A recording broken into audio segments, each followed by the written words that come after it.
The iPhone 17e isn't some generous budget gift from Apple. It's a calculated cleanup job. And the first thing that screams strategy over innovation is the front of the phone.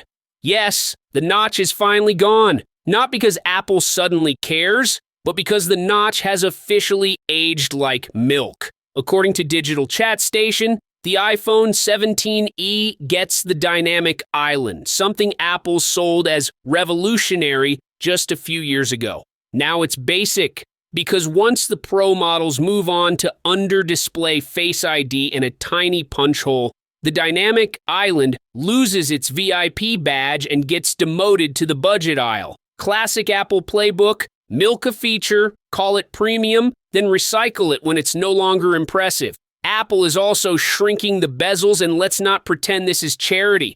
This is about deception, visual deception. From the front, the iPhone 17e will look dangerously close to phones costing hundreds more. That's the point. Apple knows most people shop with their eyes and their ego. Performance matters, sure, but flex factor sells harder. This phone exists to deliver the illusion of owning something expensive without actually upgrading to it. Under the hood sits the A19 chip, or more accurately, the diet version. Supply chain whispers suggest it's a downclocked or binned chip with fewer GPU cores. Apple won't say that, of course. They'll say a 19 performance. And for most users, that lie works perfectly fine. It's still 3 nanometer, still efficient, still powerful enough to run Apple Intelligence and carry iOS updates deep into the 2030s. Longevity is Apple's real weapon here.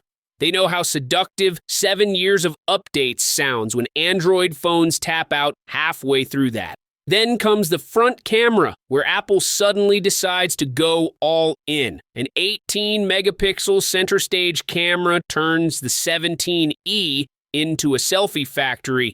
It tracks your face, follows your movement, and basically screams, "This phone is for TikTok. Students, Zoom addicts, budget creators. This is your bait." Apple isn't selling a phone here, it's selling relevance. And look, MagSafe is back too, after Apple randomly killed it on the 16th. Why? Accessories. High margins. Problem conveniently solved, but of course, Apple couldn't resist sabotaging the experience. The display is still 60 Hz in 2026.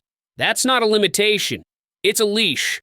Apple deliberately keeps scrolling feeling outdated just to remind you that you're not special enough for promotion. Want smoothness? Pay more. Apple calls it product segmentation. Everyone else calls it holding features hostage. Mass production is already rolling with a February launch and a $599 starting price. And Apple knows exactly what they're doing. If you want a modern-looking iPhone that ages well, the 17e looks reasonable. If you hate 60 Hz displays, congratulations. Apple just nudged you straight into a more expensive model. Planned irritation perfected.